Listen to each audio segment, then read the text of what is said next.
Hi everyone, my name is Kai. I'm going to present my answer of homework number 1. First of all, there are two main parts in this homework.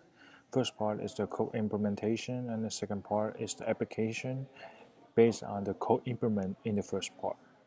Now we are going to check out the implementation part first. In this part, we first need to edit the UArray function and implement the 5 error measurement matrices on the UArray function. The matrices are implemented based on the standard classification equations shown in the table here. The first one is the correct case count, which is the total count of the instance created correctly, and then the accuracy, which is the instance created correctly over the total true class labels, and then the mean square error, and then the cross entropy, and then the log likelihood. Now let's take a look at the code.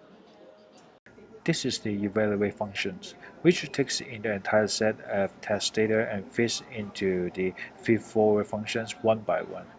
Then the feed-forward functions returns back the array of predicted values of each instance, and then each set of predicted values are plugged into the measurement equations. For the correct case count, the algorithm searches out the index of max value from the array of predicted values and the array of the true class labels, and then sum up all the instances with the same index values, which is the total correct case count. And then the overall accuracy is to divide the total correct case count by the total number of the test instance.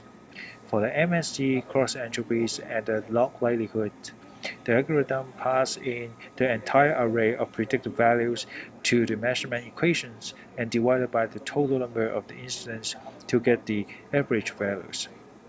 And at the end of the functions, the algorithm combines all the measurements values into one list and return back to the caller function. Next step, we need to add the print statements to the SGD functions to print out the 5 measurement matrices returned from the evaluate function. Here is the SGD function. There are 3 lines of print statements are added to print out the chaining and testing error measurements. The first 3 lines are to print out the number of epoch, training and testing error measurements, and the last line is to print out if there is no testing data passed in. After that, we add the early stopping command to the algorithms to force the learning loop to stop when the overall accuracy reaches 100% on the training dataset. Lastly, all the error measurements of training and testing data are collected and combined into one list format returned to the caller function. And then we need to create a list in the backprop function to hold the initial input and the update activations during the backpropagation process based on the configuration of the network. As you see the highlight here, the activations list is created based on the number of layers in the network. And then each layer contains an array based on the size of the layer. That's the end of implementation part. Now let's jump to the application part to demonstrate how our implemented code works with actual data passing in at the IPython notebook environment. Here is the IPython notebook. We first start with only one set of training and testing instance and set the epoch equals to 1, mini batch size equals to 1, ETA equals to 1 along with the 423 network. As you see the output here showing one list of activation with 3 sets of arrays in it because there are 3 layers of network. And the second lines below, the algorithm prints out the error measurements of training and testing data. And then we perform the same experiment on a larger dataset which is called XOR. It's provided in this homework.